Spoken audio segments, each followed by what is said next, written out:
Hello and welcome to Cultural Economy in the Kitchen, the podcast from the Journal of Cultural Economy's editorial collective. I'm Professor Philip Roscoe, Professor of Management at the University of St Andrews Business School, and I'm co-editor-in-chief of the JCE. And I'm Dr Addie McGowan, Research Associate in Market Studies at the University of Salford's Business School, and I'm Reviews and Online Content Editor for the JCE.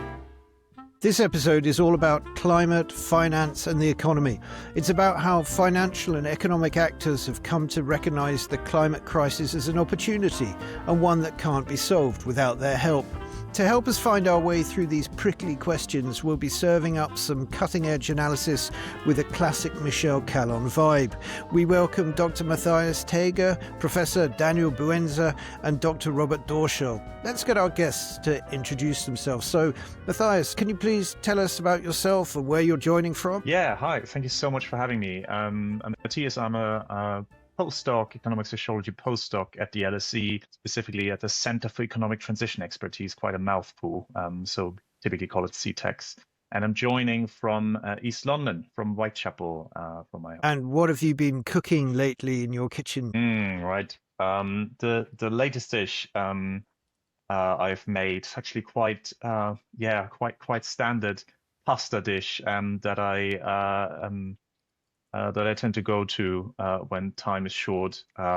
Just a lovely basil pesto with cherry tomatoes, broccoli, a bit of pine nuts. Quick and easy. That's the trick. Very classic, very nice. And Dan, I've known you for years and years, and you've always struck me as a cooking kind of fella. So I hope you're not going to disappoint us on that account. But first of all, introduce yourself, tell us where you're from, and tell us what you've been up to in the kitchen. Well, hello, Phil. And it's true that we go a long way back. My name is Daniel Beunza. I am a professor of social studies of finance at Bayes Business School, which is the business school of City St George's University, and I'm joining from Central London. Just the kitchen? So I'm hoping not to disappoint. There's a lot of pressure now, but I am originally from Spain, from Valencia, which is the home of paella.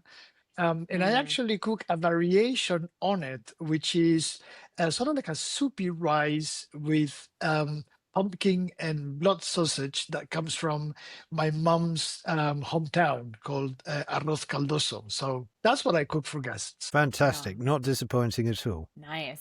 All right. Robert, can you please introduce yourself and tell us where you're joining us from? Yeah, thanks. Very happy to be here. My name is Robert Dorschel. I'm an assistant professor in digital sociology at the University of Cambridge. I'm joining you from my office at the University of Cambridge. And in terms of dishes, I would love to list a German one, but we actually don't have that great dishes in Germany, especially if you compare us to Spain. So 2 days ago, I made a fish dish, so salmon, broccoli, and I'm really into sweet potato. Yeah, so that was the dish. I have to say, in defense of German cuisine, I spent the autumn in Heidelberg, and you do have very good cake. All sorts of varieties of exceptionally good cake, about which I waxed lyrical in a previous episode, I think. Anyway, that's our lineup for today. So if you think it sounds good, don't forget to hit the like and subscribe buttons. Let's get started. Right. Well, thanks for being here with us today. Let's get started with Robert's paper. So it's called Global Warming as Investment Climate, Green Tech and the Transition of Needs. So Robert, I was really happy to read this paper, and I love your past work on tech workers. So thanks so much for swishing into this conversation with us today. So there's a theme running through the paper, which contrasts the infertility of planet Earth due to climate change with the fertility of the investment climate around green solutions.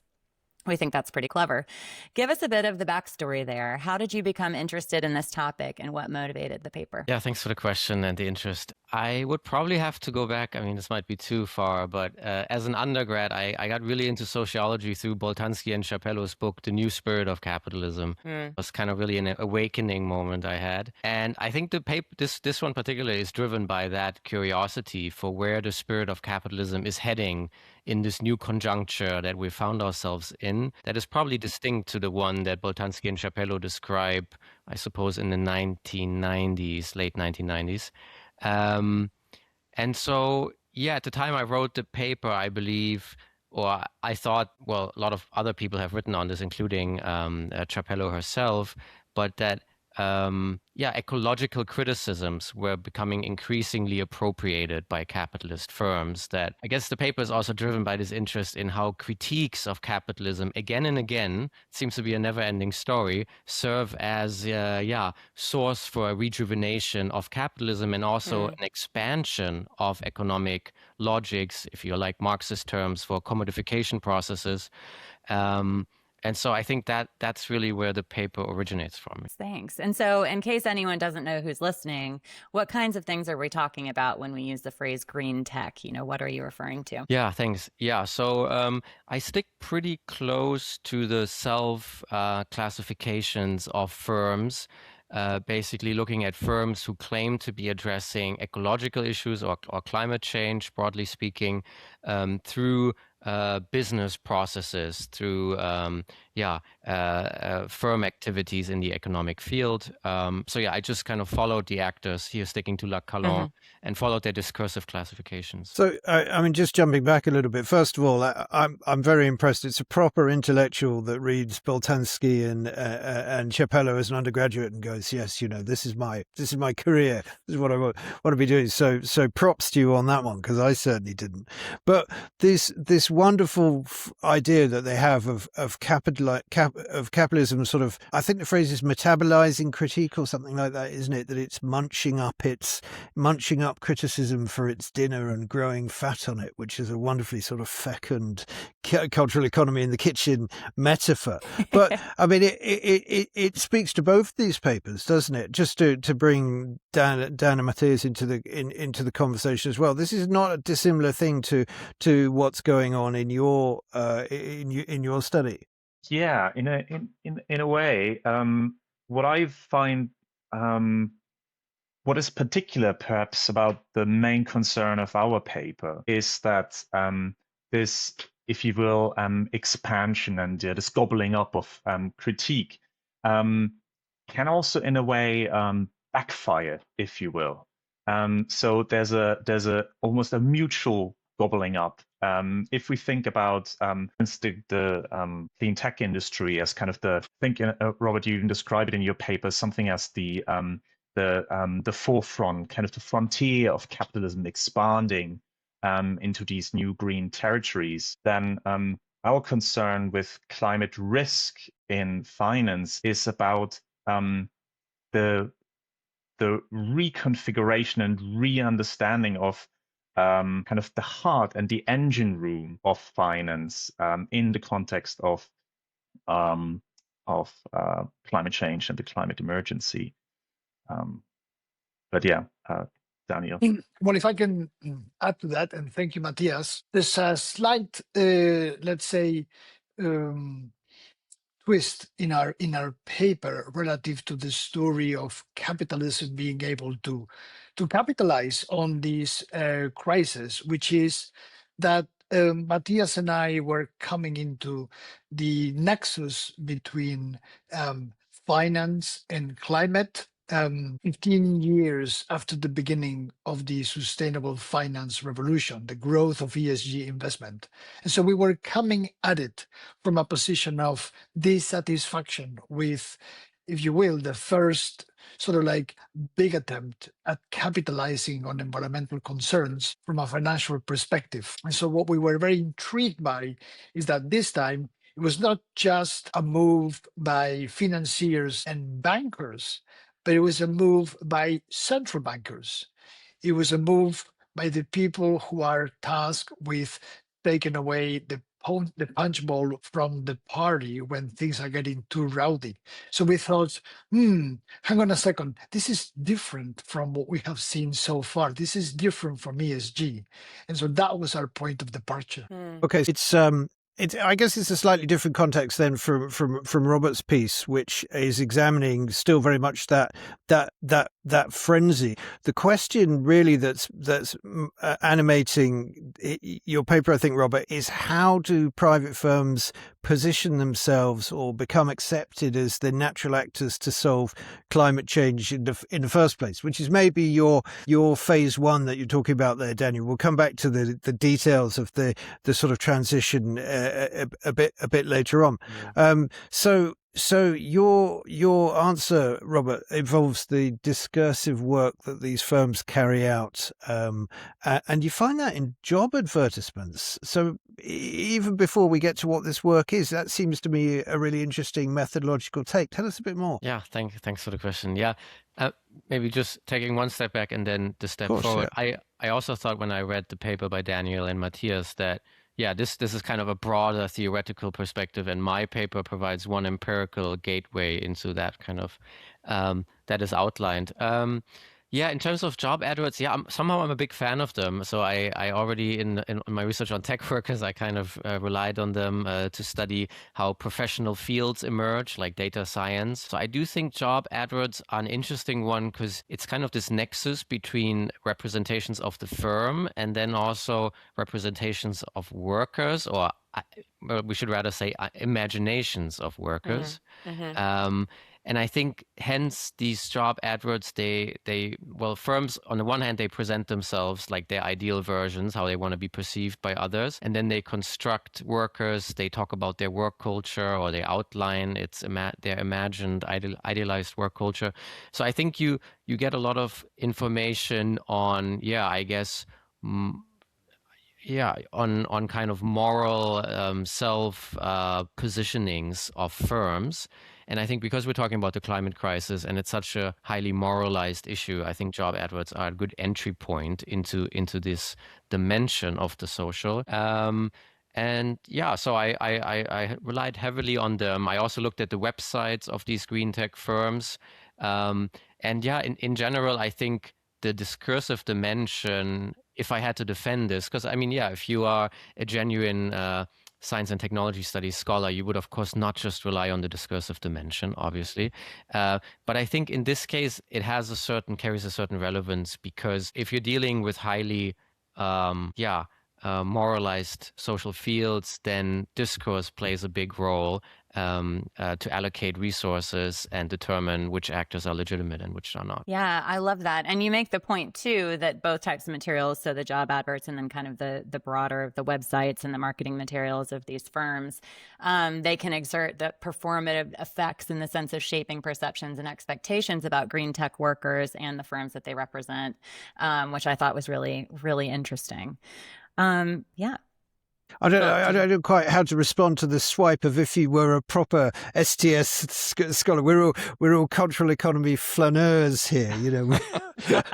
I think deep maybe biography.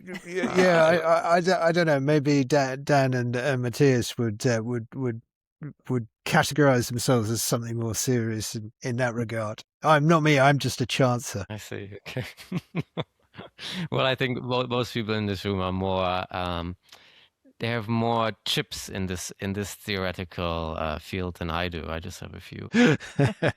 Well, speaking of theoretical fields, you offer a pretty classic Colonian framework of problematization, the construction of passage points, and then enrollment. So would you kind of introduce these three, and then we'll get more into depth with them? Yeah, thanks. Yeah, so I think those are basically three mechanisms that I try to identify empirically and building on Calon's framework to explain how green tech firms are able to position themselves as indispensable to address the climate crisis.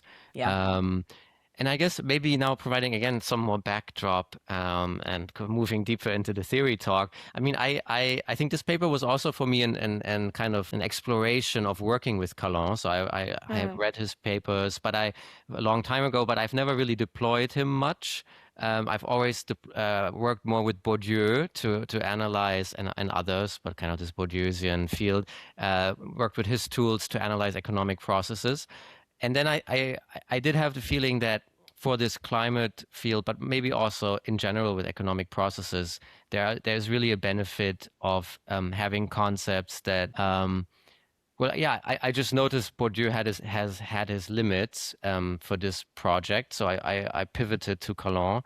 I think concepts like the obligatory passing point, I think that's such a great concept to describe what is happening in this field, because there's this climate crisis. There's this strong aspiration among many actors, central bankers, political actors, to solve this climate crisis. And then in this kind of field, some actors, and I study these economic firms, manage to position themselves as, kind of indispensable. And I think it's really important, I guess, just sociologically or from a social scientific point of view, to not take that for granted, that we are increasingly turning to private firms, because you could also imagine other trajectories that modern societies could have taken. So I think that's really something I try to distill, and something that I think Calon is excellent at outlining. What I found a bit challenging with Calon, and I'd love to talk about this more also with regard to the other paper, is when to be how to distinguish calculation and contingency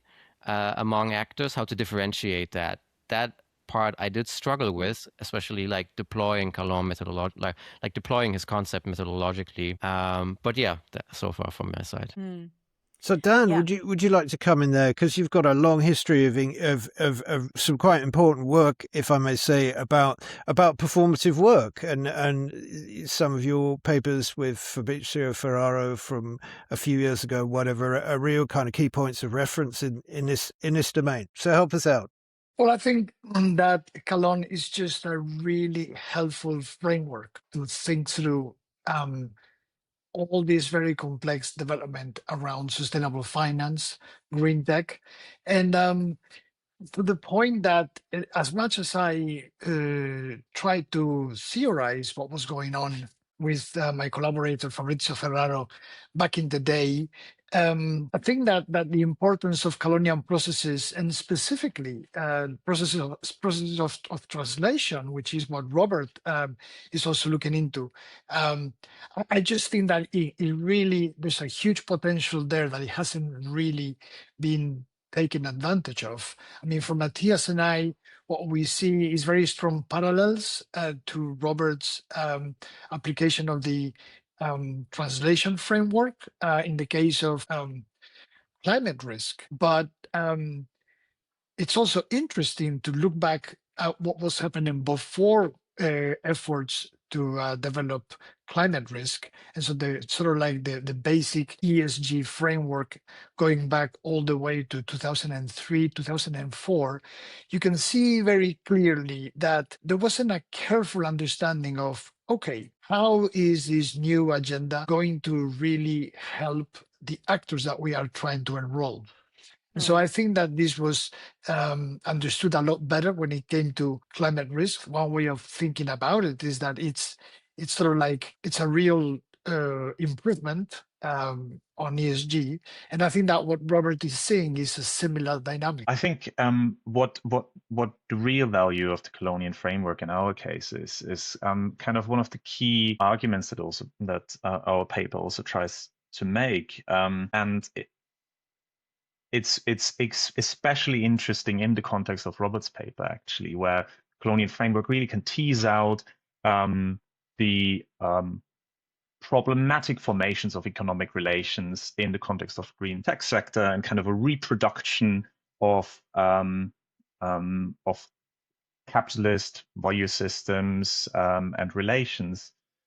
Whereas in our case, it also helps to tease out the subtleties in which the formation of new market relations are in contrast, or at least configure new identities and relations. And I found it fascinating, therefore, to read these papers, well, to reread our paper, and to read for the first time Robert's paper, to see how the same framework can really illuminate quite different dynamics in market formation. Yeah, nice. Thank you. And so, Robert, let's get back into one of these translations, that problematization framework that Matthias just mentioned. So what is the problematization work that these firms carry out? What did you find? Climate change is everyone's problem, avoiding questions of historical responsibility, et cetera, et cetera.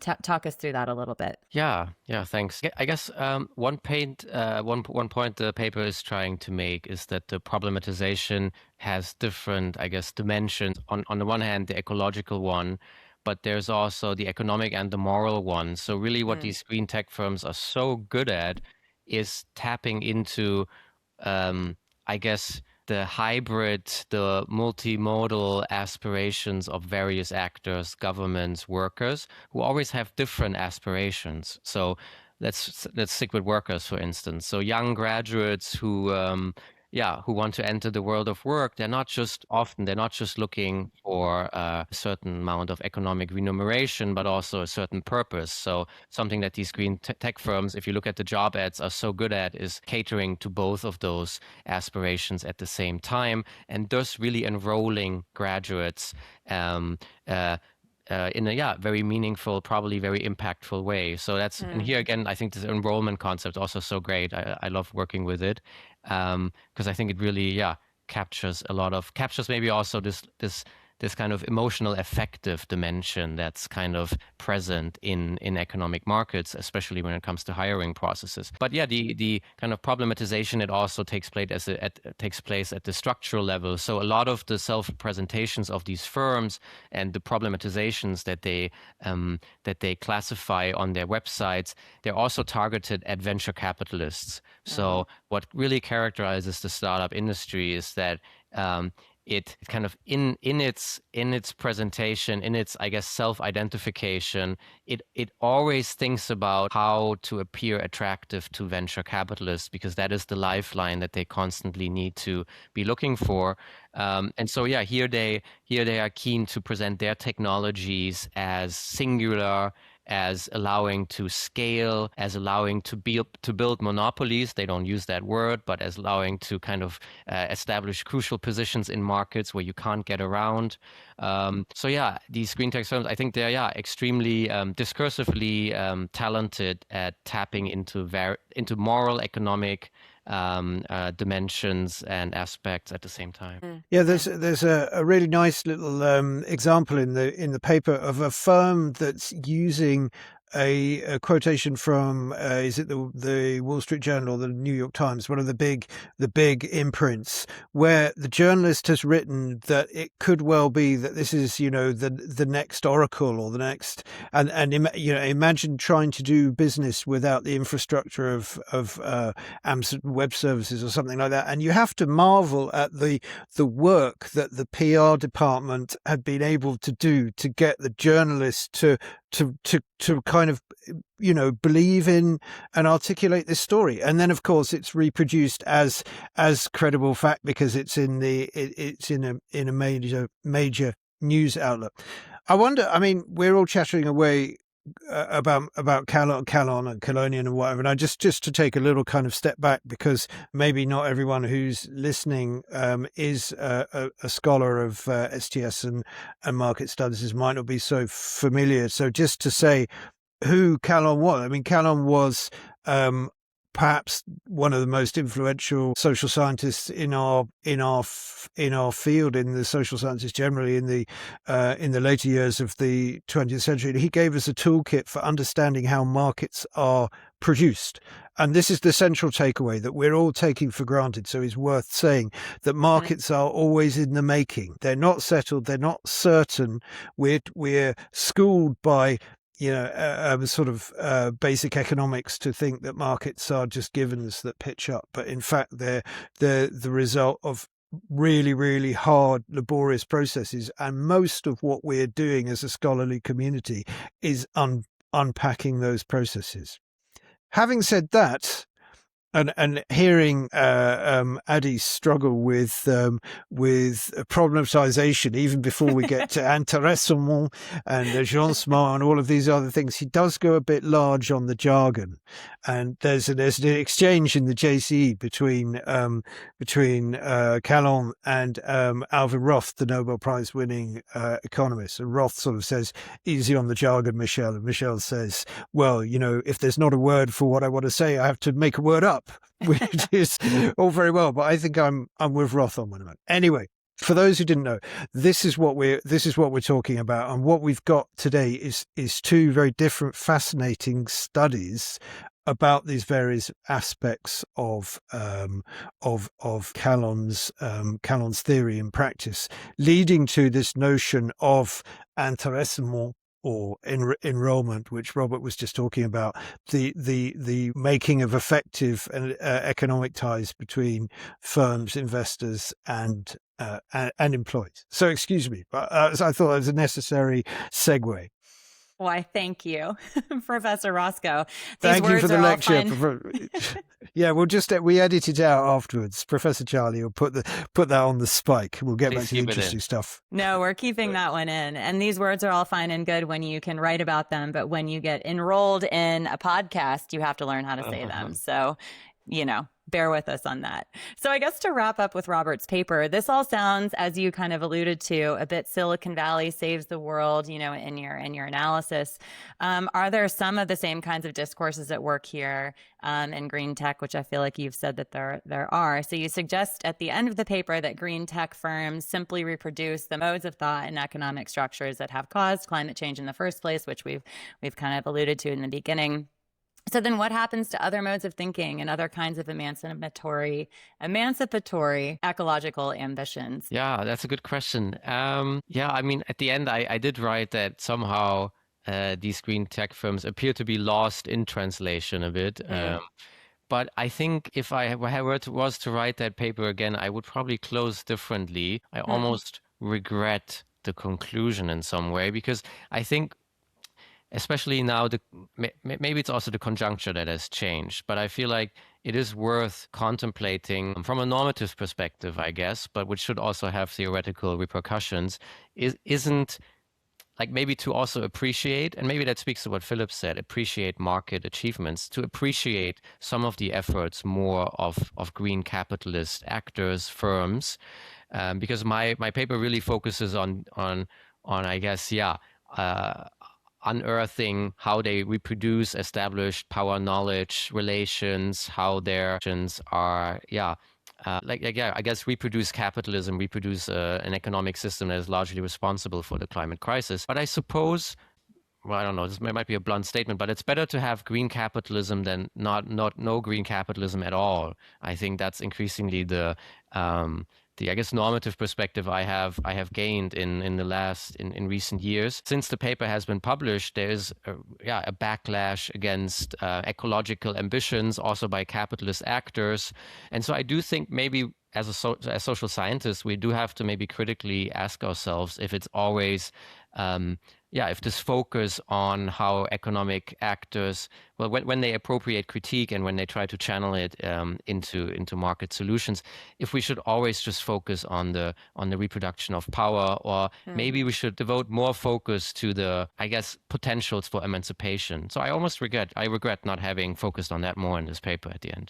That's nicely said, and a nice way to conclude that. And I think you're right. We can become very jaded, can't we, with our sort of hermeneutic of suspicion and the operations of power, and we sigh as our enthusiastic young undergraduates graduate and go into green jobs and all of these green finance jobs, I should say, which makes me think that we might have some troubled ontologies. See what I did there?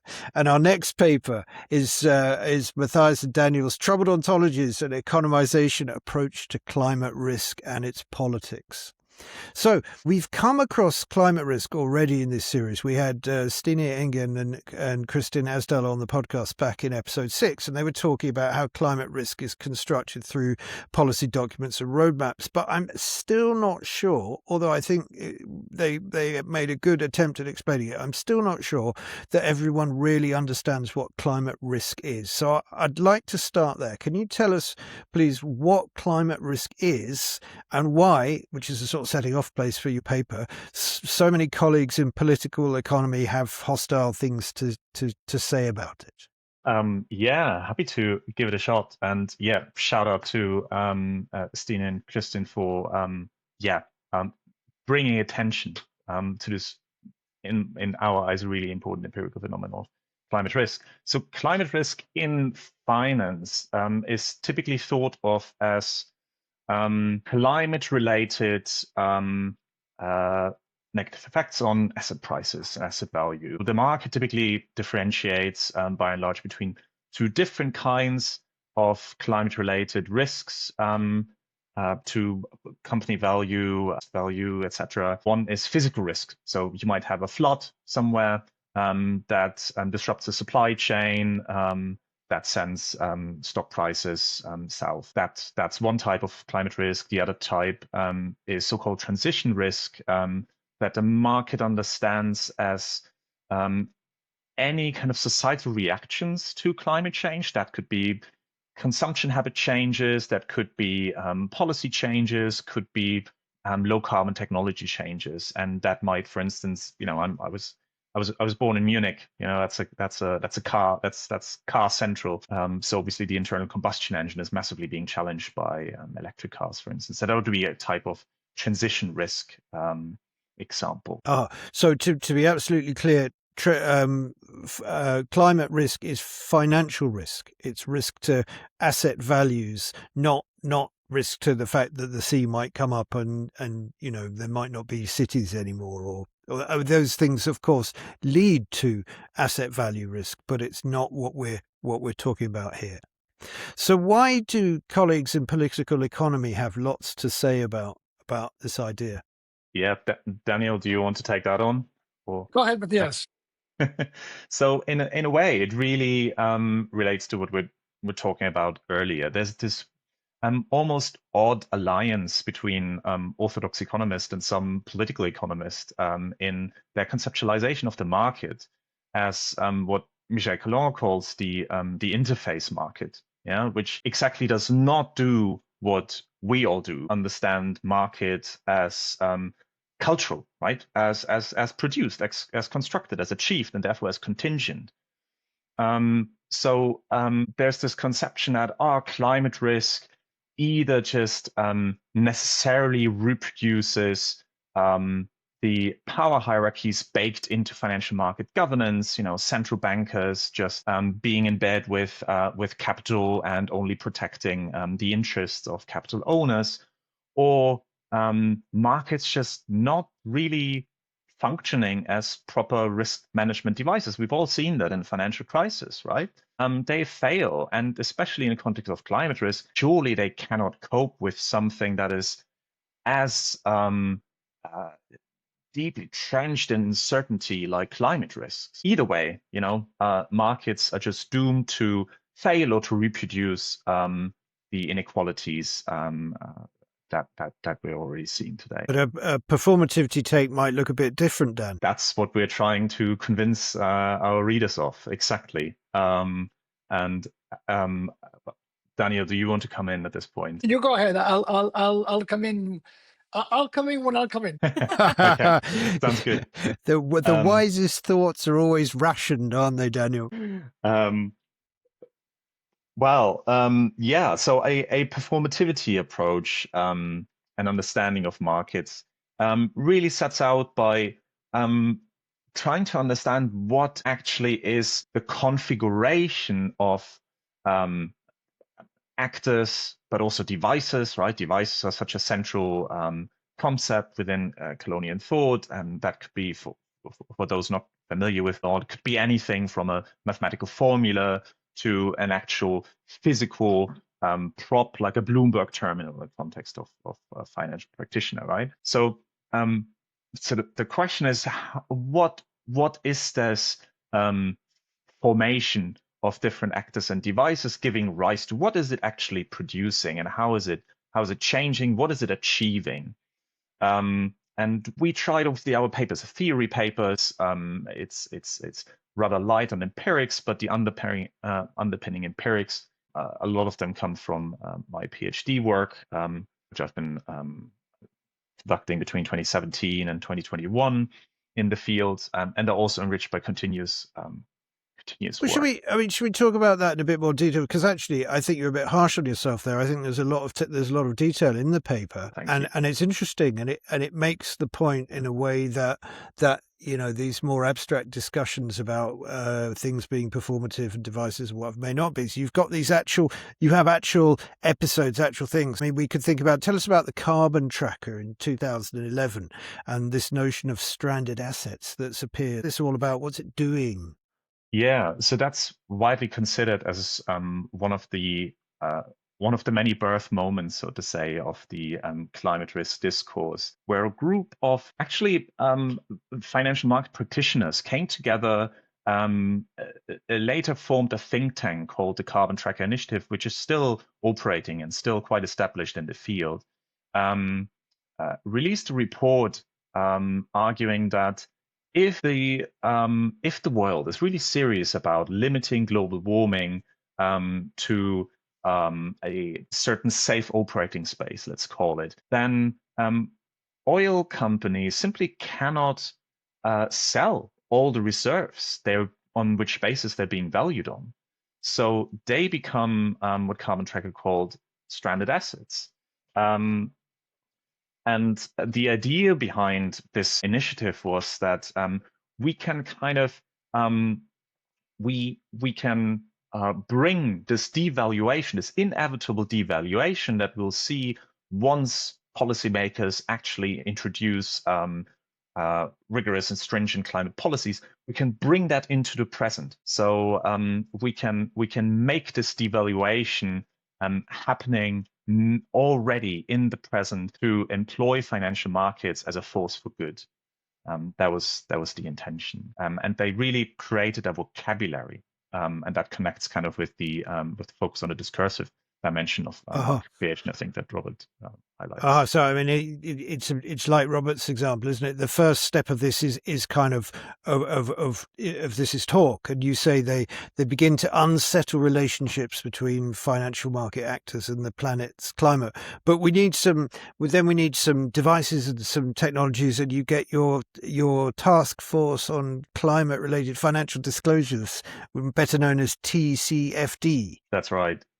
So that was really an institutionalization then of this vocabulary, of this discourse, of this idea that the Carbon Tracker Initiative created. But it went further as well. So with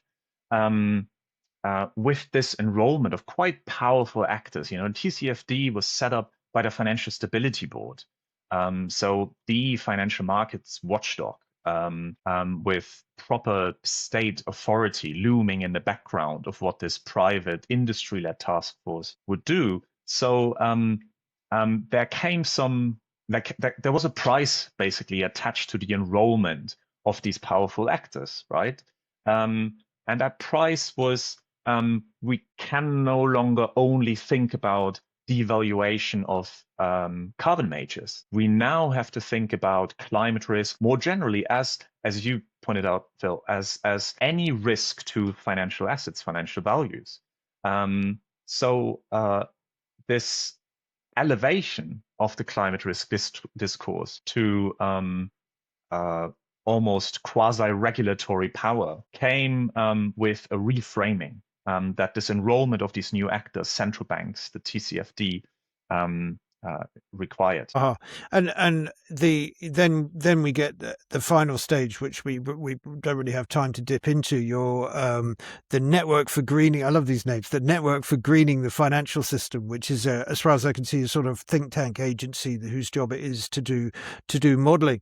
But you write, you're making the argument that climate risk is somehow ontologically different from things like ESG and green bonds and previous issues. That it's something to do with the way that value and valuation infrastructures in markets are operating and the way that assets are understood. And you write, by infusing the financial logic of assessing, trading and balancing risk and return with climate related considerations. And you say somewhere else that this is much less trivial than it sounds. So if I understand correctly, you are suggesting that this is a really significant change in the underlying organization of financial markets. And here I must insist that Daniel contributes an opinion. Well, thank you, Phil. And I mean, I'm honored that you're bringing me in for this point, because I think that this is where Matthias and I are really trying to establish a point as profound as we can, which is that the introduction of climate into the central banking practices, supervision, it really overturns many of the existing arrangements in markets.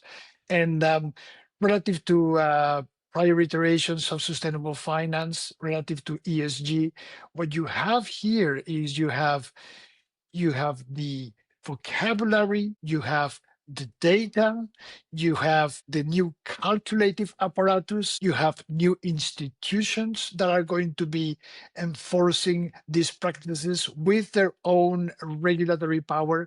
So basically, what you have is, going back to the title of this podcast, the full kitchen, all the ingredients, all the means to really make a difference.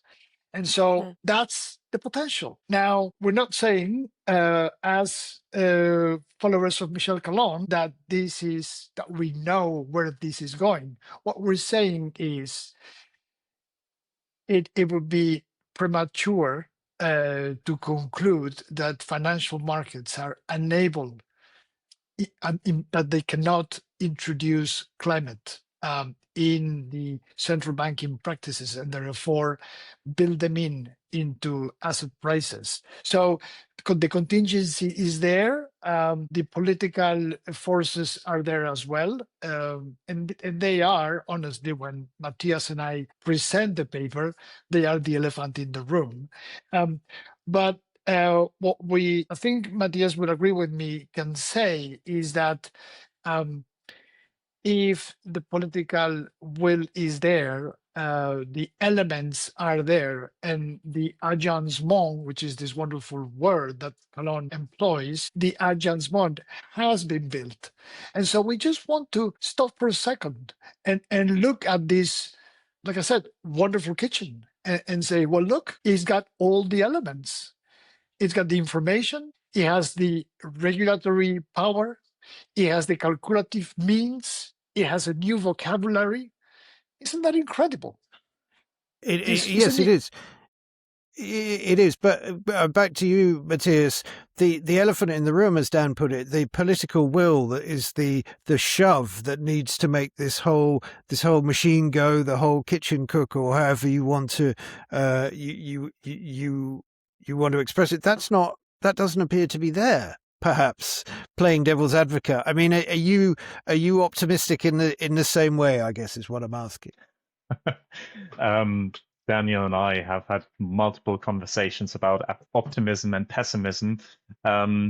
Maybe if I can be slightly evasive, and kind of think about political will in a slightly different way. If we think about political will, we often think about heads of governments, heads of states, ministers, etc., and their willingness to act on climate. We might be thinking about Trump nowadays, for instance.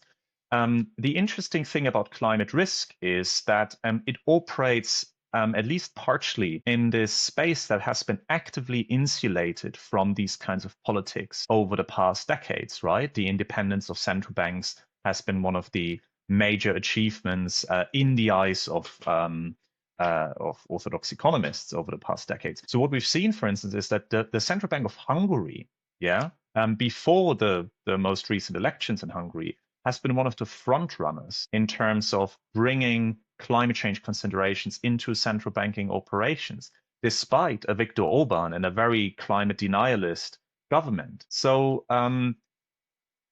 what I'm trying to say is that acute attention to the specificities of agencement configuration, as Daniel pointed out, in this context of climate risk is needed, because some of our maybe intuitive assumptions around what creates political will or where there might be political will or not are a bit frustrated or not kind of justified in the context of climate risk.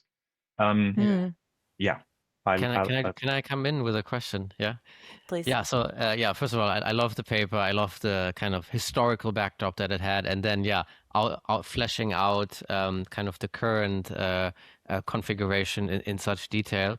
And I also love about the paper that it goes against not underestimating the capability of markets to adapt, but talking about political will and the current, I guess, hinge moment we're finding ourselves in, would one need to integrate a class theoretical perspective into this into your analysis of the political dimension of this market in order to grasp maybe where it is heading? I don't know. I mean, maybe this class perspective. I mean, yeah, I'd just love to hear if you believe there's a certain expert class that has a distinct class position that is pushing these models, that has an interest in them, and that is competing with other expert classes, or are there even? Should we have a class analysis at an even broader level? I was wondering when reading the paper if you could maybe expand on that. You want to go, Matthias? Shall I go? You go first, and I add. So I think it's a wonderful question, and it's not the class component is not quite what has jumped out to Matthias and I. What we see is a very strong post-colonial component, whereby you have a whole lot of countries that are more exposed to climate change, typically island states which are close to the equator and could easily be flooded. So you have that component there. Then you have the related component of central banks all over the world, in countries in the global south, that are adopting the models that global north countries have developed, even though they don't suit them appropriately. So this is like, celebrating Christmas while, it's summertime in, you name it, any country in the global south. And so we're seeing that very much. We're seeing another fracture, which is between climate science and economics. That's another sort of like contention that is at play. And with regards to class, I think I'm going to let Matthias take that further. Yeah, thank you. The class analytical angle is obviously not developed in our paper, and there are different levels, I think, on which this question this lens could be brought out more. One is if we look at the actors within the Agence more, kind of what we call then the politics of the Agence more. And as Daniel mentioned, there are, with the insurgency of climate into the existing configurations of risk management practices, we also see new actors entering that field, and these actors do perhaps have different class affiliations than we see the classic central banking elites. However, this has not been a focus of my empirical work, so I don't want to make too grand of a claim. But the makeup of these technical scientific elites is different from the classical economists you'd see in central banks. And the other angle I would say is the politics of what we call the politics of performative effects. And here I would assume a class lens is quite straightforward to apply, as the have-nots, if you will, are at the moment still structurally being rendered invisible, essentially, in this particular conception of climate risk, right? And that very neatly maps onto the fault line that Daniel pointed out between the global majority world and global minority world. But obviously there are fault lines within these countries and country blocks as well. Wow. Well, we usually like to end with some big questions, but you've all already hurled them at each other and discussed. So we really appreciate it. Thank you so much. So unfortunately, that's all we have time for today. We could keep talking as always for many, many more minutes about this, but we'll wrap up. And I think maybe we can leave with a sense of possibility, if not potential optimism. We'll see. To be discussed at a later time. So thanks again for our guests, Dr. Robert Dorschel, Dr. Matthias Taeger, and Professor Dan Beunza, in helping us to think differently about how finance and tech are grappling with the climate crisis and reminding us that things that seem inevitable are often the result of a great deal of hard work. You've been listening to, or maybe watching, Cultural Economy in the Kitchen from the Journal of Cultural Economy Editorial Collective. You've had a whole series of ideas and of jargon too crammed into the last 45 minutes. minutes, so I hope you've enjoyed it. Today's episode was produced by C-Ros Cinematics. You'll find links to the papers at the end of the video if you're watching on YouTube. Don't forget to like and subscribe, tell your friends and share, and we'll see you next time.